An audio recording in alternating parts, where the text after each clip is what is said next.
తెలంగాణ శాసనసభ సభ్యురాలు కుమారి లాస్యనందిత సాయన్న గారి మృతి పట్ల ఈ సభ తన తీవ్ర సంతాపాన్ని వ్యక్తం చేస్తూ శోకార్తులైన వారి కుటుంబ సభ్యులకు ప్రగాఢ సానుభూతిని తెలియజేస్తున్నది. అధ్యక్ష, 23/2/2024 నాడు సికింద్రాబాద్ కంటోన్మెంట్ శాసనసభ్యురాలు కుమారి లాస్యనందిత సాయన్న గారి ఆకస్మిక మరణం పట్ల ఈ సభ తీవ్ర సంతాపాన్ని వ్యక్తం చేసింది. ఇలాంటి బాధాకరమైన తీర్మానం నేను ప్రవేశపెట్టాల్సి వచ్చినందుకు నేను చింతిస్తున్నాను. కుమారి లాస్యనందిత సాయన్న గారి నాన్నగారైన కీర్తిశేషులు సాయన్న గారు నాకు అత్యంత సన్నిహితులు, ఆప్తులు. చాలా సంవత్సరాలు మేము కలిసి ప్రజాప్రతినిధులుగా ప్రజాక్షేత్రంలో పనిచేయడం జరిగింది.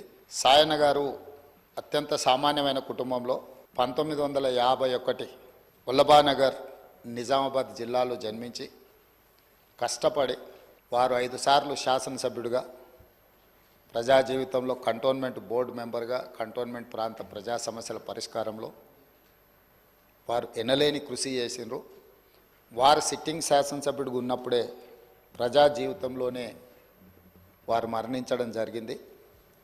ఆ తర్వాత వారిచ్చిన వారసత్వాన్ని, వారు నెరవేర్చాల్సిన బాధ్యతలను, వారిని అభిమానించిన ప్రజల కోసం కుమారి లాస్యనందిత కూడా ప్రజా జీవితంలోకి వచ్చి వారు బ్రతుకున్నప్పుడే వారు కార్పొరేటర్గా, ఆ తర్వాత వారి తరఫున వారిని నమ్ముకున్న ప్రజల కోసం వారు శాసనసభ్యురాలుగా ఎన్నికై ప్రజా జీవితంలోకి వచ్చి కష్టపడి పనిచేయాలన్న ఆలోచనతోటి వారు ప్రజా జీవితంలోకి వచ్చి 5 సార్లు శాసనసభ్యుడిగా సాయన్న గారు చేసిన ఎనలేని సేవలను దృష్టిలో పెట్టుకొని వారి వారసురాలుగా లాస్యనందితను కంటోన్మెంట్ ప్రజలు వారిని ఎన్నుకోవడం జరిగింది.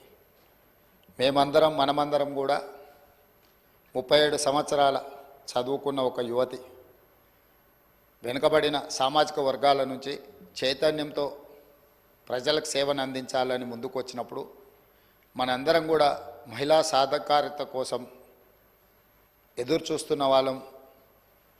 ఆ మహిళల తరఫున ప్రజాప్రతినిధి ఇక్కడికి వచ్చి సమస్యల పట్ల వారు చిత్తశుద్ధితో ఈ సభలో పోరాడతారని మనం అందరం భావించాం.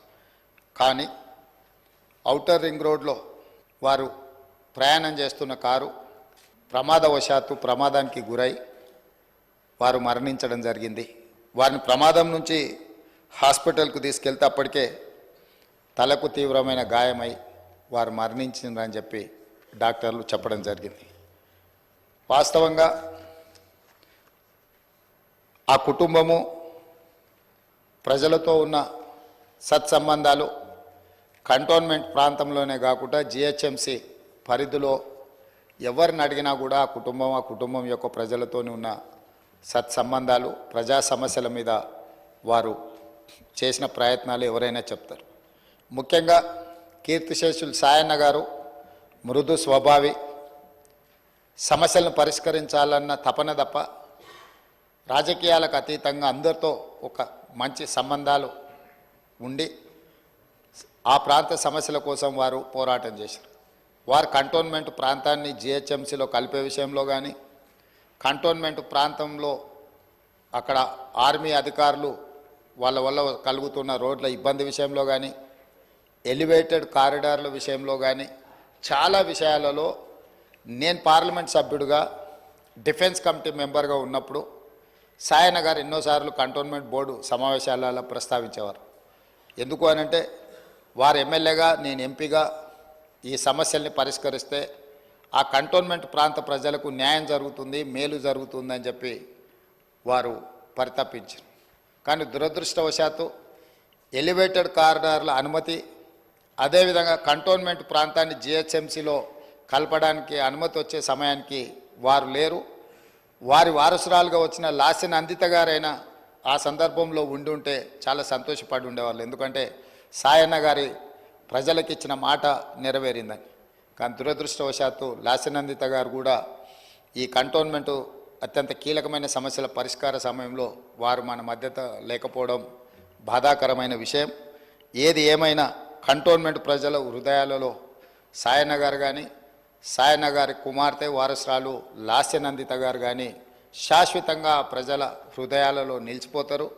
తప్పకుండా వారు ఏదైతే ఆలోచనతోని ఏదైతే ప్రాంత ప్రజలకు సేవ చేయాలన్న ఆలోచన ఉన్నదో, మిగిలిపోయిన పనులు ఉన్నాయో అవన్నీ ప్రభుత్వం తప్పకుండా పూర్తి చేస్తుంది.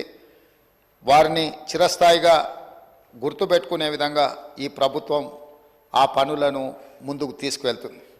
అందుకే అధ్యక్ష, ఆమె మృతి పట్ల ప్రగాఢ సంతాపాన్ని నేను ప్రకటిస్తున్నాను. శోకార్తులైన వారి కుటుంబానికి ప్రగాఢ సానుభూతిని తెలియజేస్తూ ఈ తీర్మానాన్ని ప్రవేశపెట్టడం జరిగింది. అధ్యక్ష, ధన్యవాదాలు.